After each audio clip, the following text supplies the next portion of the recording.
Fred Gomez Carrasco was a notorious drug cartel boss from San Antonio. After years earning millions and running from the cops, Carrasco was serving a life sentence when he decided to break out of the Walls Unit, the oldest prison in Texas. Carrasco and two henchmen took over the prison library. They held teachers and librarians captive as Carrasco bartered for his freedom. Now there's only one way that these people will see the light again, and that's for you to cooperate. The standoff set off one of the worst hostage crises in American history, the 1974 Huntsville prison siege. This will be our last day to live if somebody doesn't come through and help us. They're desperate men and they mean business. He's fixing to shoot me. I'm fixing to die if you don't do something right now. And the rest of us in there are going to die too. These people don't have anything to lose and they're serious. And it's all on tape. Fred, the governor's on for you. The governor wants to talk to you. He can shove it. From Imperative Entertainment, this is Standoff. Dead or alive, I'm going out. Listen wherever you get your podcasts. This podcast is intended for mature audiences. Listener discretion is advised.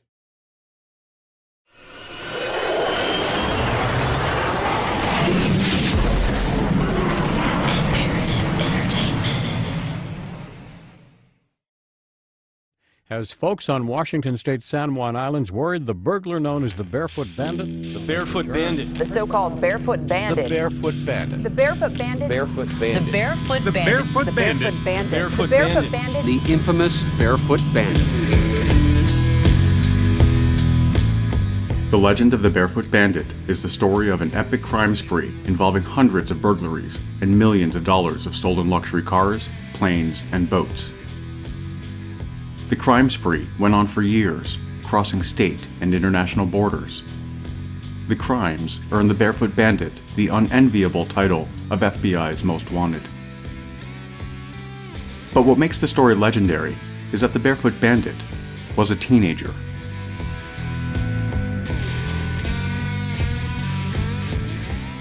In the simplest terms, the Barefoot Bandit can be described as a serial burglar, earning the nickname because of his bare feet clearly visible in many surveillance videos.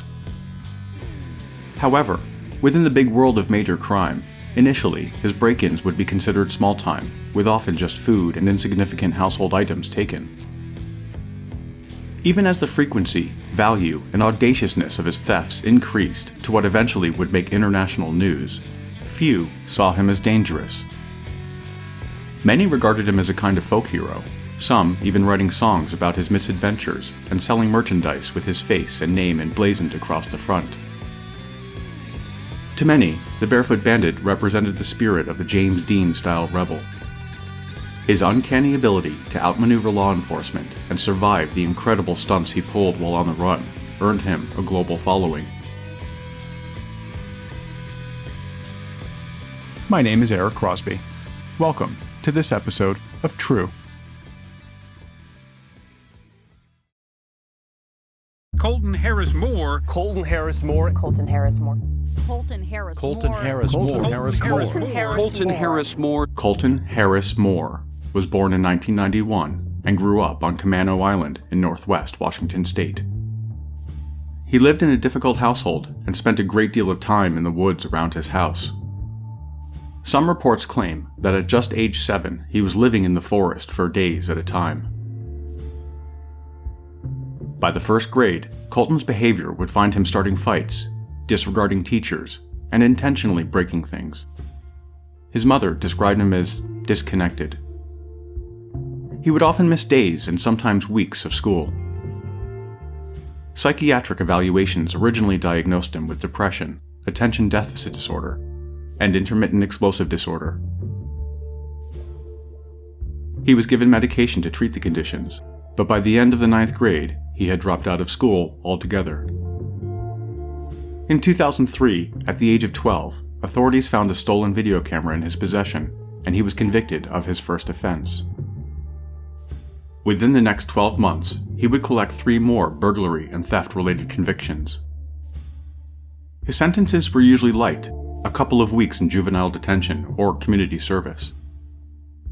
Over the next few years, Colton continued to rob upscale vacation homes, and while he almost always left the houses clean and orderly, his tastes graduated from simple household items to more in line with a teenager. He was now stealing cell phones, laptops, and credit cards, most of which he kept stashed away on his property. He took an almost academic approach to teaching himself the skills of the criminal trade. Using stolen computers, he would research how to pick locks, how to hotwire cars, and how to access a credit card's PIN number using a homemade card reader. At 15, he was handed a 1-month stint in a juvenile detention center, his fourth and so far longest sentence. Later that year, in September 2006, authorities discovered his stash of stolen goods when they searched his mother's house after he failed to appear in court for an earlier offense. From the incredible number of stolen items found, police were able to connect him to a string of burglaries over the years. Fearing a harsh punishment, it's at this moment that Colton Harris Moore makes the decision to run from the law.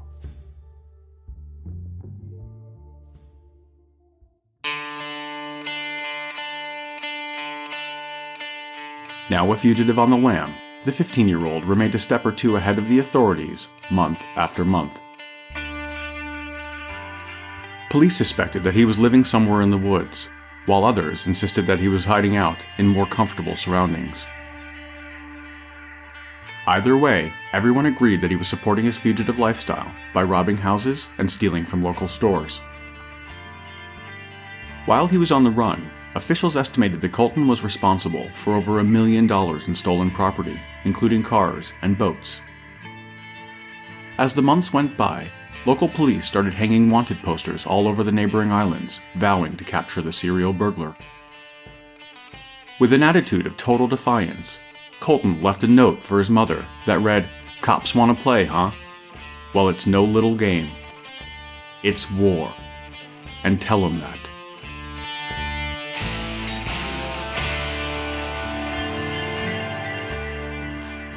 2006 turned into 2007, and the police still had not made an arrest. For being almost 6.5 feet tall, Colton had managed to remain remarkably invisible. There had been a couple close calls, but Colton was always able to outrun the pursuing officers and hide in the forest. It wasn't until February of that year that authorities received a tip they had been waiting for.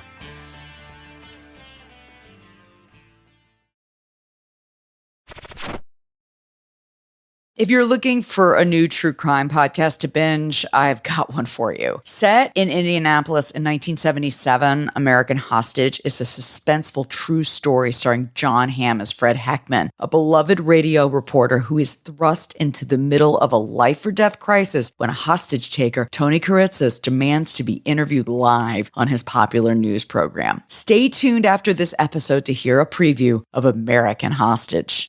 Geico asks, how would you love a chance to save some money on insurance? Well, of course you would. After all, who doesn't love a great deal, right? And when it comes to great rates on insurance for all the things in your life, Geico can help. Like with insurance for your car, truck, motorcycle, boat, and RV. Even help with homeowners, condo, or renters coverage. You could save even more with a special discount when you bundle your coverages. Plus, the easy-to-use Geico mobile app available 24-hour roadside assistance and more. And choosing to switch to Geico becomes an easy choice. Switch today and see all the ways you can save with great rates and discounts. It's easy. Simply go to geico.com to get a rate quote or contact your local agent and get started seeing how much you could save.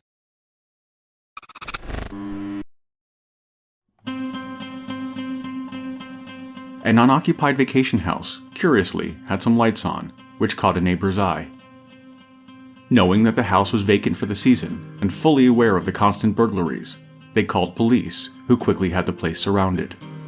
After a short standoff, his mother was able to talk him out of the house, and he surrendered to officers without incident. He had stayed one step ahead of local police for 6 months. Charged with 3 counts of burglary, Colton entered a guilty plea and was sentenced to 3 years in a maximum security juvenile detention center.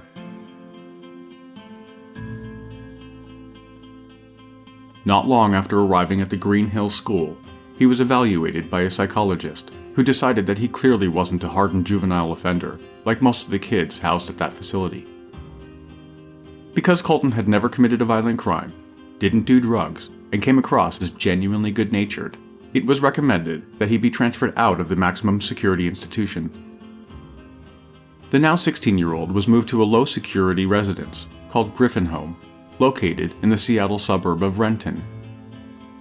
It was described by many as having a summer camp feel, with its mere 30 residents and overall relaxed environment. The length of Colton's sentence would depend greatly on his behavior while being confined to Griffin Home. But compared to the prison-style Green Hill School, this place should have been a vacation. But on April 29, 2008, not long into his second year of his sentence, Colton Harris Moore again made up his mind to run, and at just before 9 p.m., he got up and climbed out of the window of the unlocked facility. A fugitive from the law once again, this time he was going to make it count. Colton made his way back to Camano Island and immediately began breaking into vacation homes. Cops and residents think a teenage crook is at it again. This teen Houdini, Colton Moore, has been on the run since he escaped. He used stolen credit cards to shop online and to withdraw cash from ATMs. Authorities suspected him in a string of speedboat thefts, using them to reach homes on nearby islands. Police have been trying to nab Colton Harris Moore since he escaped from a minimum security facility in April 2008. Now, authorities are investigating the teen in connection with dozens of break-ins on the island north of Seattle. Despite the rash of crimes, he managed to keep a low profile, and for a while escaped the attention of law enforcement. That ended July 18, 2008, 3 months into his escape, when he was spotted by an officer while driving a stolen Mercedes. The deputy started the pursuit, but as the car was still rolling, Colton jumped out, ran into the nearby woods, and disappeared. Last night, deputies spotted him in this parking lot as he jumped out of a moving car that crashed into this. A search of the car, which had come to a stop on the wall of a local business, provided authorities with absolute proof the serial burglar was back on the island. In a backpack recovered from the car, they found, among other stolen items, a camera, which contained the now famous Barefoot Bandit selfie. In the picture, Colton is in the woods looking directly at the camera. He's wearing a Mercedes jacket and sporting an almost imperceptible grin. What's striking about the picture is that he looks perfectly comfortable in the woods as he lies on his back and takes the shot looking up at the camera, green foliage in the background. This iconic picture is the closest police would get to their fugitive for a long time.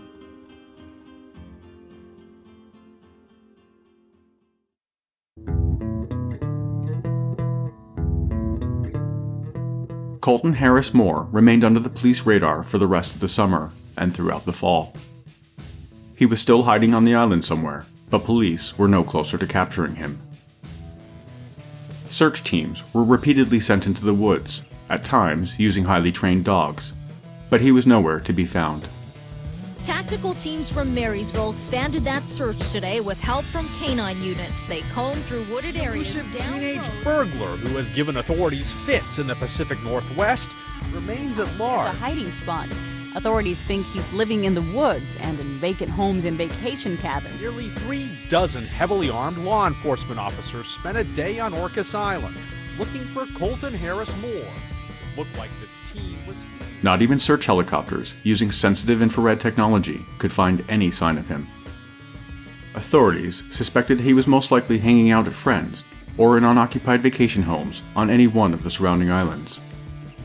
During this time, Colton spent countless hours playing games on whatever computer or laptop he could find. But he wasn't just playing any old thing. He was focused entirely on a very specific type: flight simulators. From an early age, Colton had been interested in flying, and it was a constant theme in his school art projects and creative writing papers. Over the years, his interest evolved into an outright obsession, and he became determined to one day pilot a plane. Of course, with no formal flight training, no pilot's license, and with no airplane, the reality was Colton's dream of flying would likely remain limited to computer screens. Or not. On November 11, 2008, 7 months after he ran from Griffin home, and now a seasoned virtual pilot on Microsoft Flight Simulator, Colton arrived at the Orcas Island airport for his first flight. But he wasn't there to join other travelers. Under the cover of night, he broke into one of the hangars and right away saw what he was looking for. The Cessna 182 looked just like the ones in the flight simulator he had spent so much time playing. This particular plane happened to be owned by Bob Rivers, a popular radio host based in Seattle. It's a sad situation. I hope the kid gets in. I hope he does his time. And I hope he has a good life after that.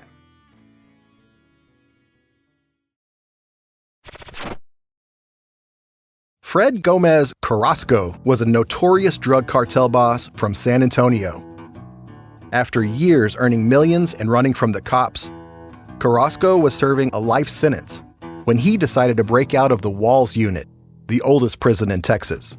Carrasco and 2 henchmen took over the prison library. They held teachers and librarians captive as Carrasco bartered for his freedom. Now there's only one way that these people will see the light again, and that's for you to cooperate. The standoff set off one of the worst hostage crises in American history, the 1974 Huntsville prison siege. This will be our last day to live if somebody doesn't come through and help us. They're desperate men and they mean business. He's fixing to shoot me. I'm fixing to die if you don't do something right now. And the rest of us in here are going to die too. These people don't have anything to lose and they're serious. And it's all on tape. Fred, the governor's on for you. The governor wants to talk to you. He can shove it. From Imperative Entertainment, this is Standoff. Dead or alive, I'm going out. Listen wherever you get your podcasts.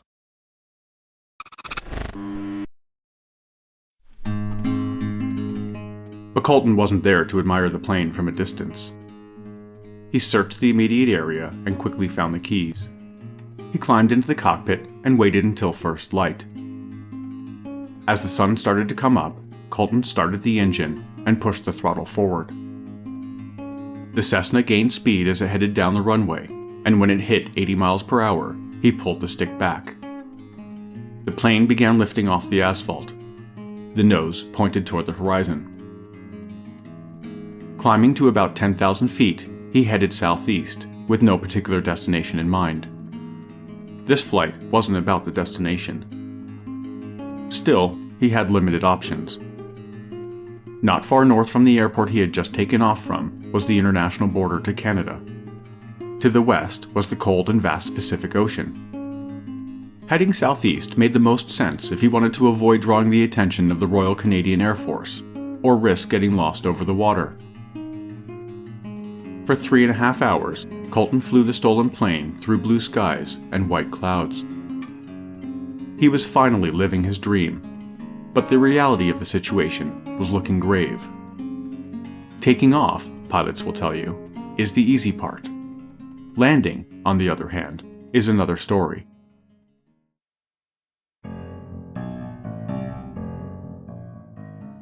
Deciding that landing the stolen plane at an airport wasn't worth the likelihood of getting apprehended by authorities, he decided instead to crash land in as flat and open a field as he could find. Almost 300 miles from where he took off, he saw the ideal landing area and started his approach. He was flying over the 1.2 million acre Yakama Indian Reservation located in southern Washington state. Flying in at a reduced speed of around 80 miles an hour, the plane struck the ground hard, destroying the landing gear, propeller, and undercarriage. When police arrived at the crash site, they found the badly damaged Cessna, but there was no sign of Colton. Amazingly, he had simply walked away from the type of crash that can kill the most experienced pilots. The Barefoot Bandit was hooked. But how long could his luck continue?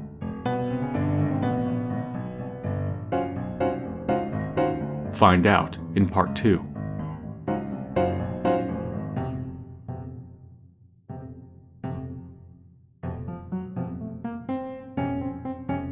True is a production of Imperative Entertainment. This episode of True was researched and written by me. The executive producer is Jason Hoke of Imperative Entertainment. Cover art and design was created by Jenna Sullivan.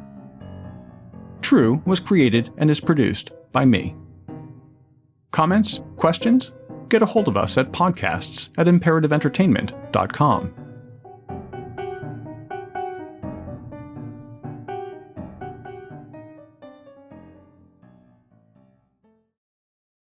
As promised, here's a preview of American Hostage. And while you're listening, follow American Hostage wherever you get your podcasts, or you can binge all 8 episodes right now on Amazon Music. This podcast is based on a true story. He says he had been planning this for 4 years, according to my information here. Did he come in with a shotgun? Evidently, he made a bad real estate deal and he's going to settle it. Looks like we're going to be here quite a long time. Good afternoon, I'm Fred Heckman with WIBC. Tuesday, February 8th, 1977. For me, there are 3 tenets of journalism. 1, don't make it personal. 2, don't pick a side. And 3, don't become the story. I broke all 3 of those in the span of a single phone call. Hello, WIBC. This is really Fred Heckman. Yes. We got something developing downtown. Something developing? You're going to help me straighten this out for me, Mr. Heckman? You want an interview? Yes. The WIBC News Division speaking directly to the hostage taker is a disaster. What they're doing right now is character assassination. He doesn't trust the system. He's a psychopath. He needs an outlet. You can't go down. He does have a background in explosions. Anything you say, anything you do, will get this guy's head blown off. Every hour that goes by, the hostage becomes less of a person, less of a human. Do you have a wife and family, Fred? I sure do, Tony. Let's say somebody said, we're going to take your car, we're going to take your house, we're going to take your wife, we're going to take your children. Would you be ready to kill Heckman? Well, Would you be ready to kill Heckman? I'd be awfully mad, sir. American Hostage is an Amazon original and criminal content production starring John Hamm. Follow American Hostage wherever you get your podcasts, or you can binge all 8 episodes right now on Amazon Music and Wondery Plus. Fred Gomez Carrasco was a notorious drug cartel boss from San Antonio. After years earning millions and running from the cops, Carrasco was serving a life sentence when he decided to break out of the Walls Unit, the oldest prison in Texas. Carrasco and 2 henchmen took over the prison library. They held teachers and librarians captive as Carrasco bartered for his freedom. Now there's only one way that these people will see the light again, and that's for you to cooperate. The standoff set off one of the worst hostage crises in American history, the 1974 Huntsville prison siege. This will be our last day to live if somebody doesn't come through and help us. They're desperate men and they mean business. He's fixing to shoot me. You know, I'm fixing to die if you don't do something right now. And the rest of us in there are going to die too. These people don't have anything to lose and they're serious. And it's all on tape. Fred, the governor's on for you. The governor wants to talk to you. He can shove it. From Imperative Entertainment, this is Standoff. Dead or alive, I'm going out. Listen wherever you get your podcasts.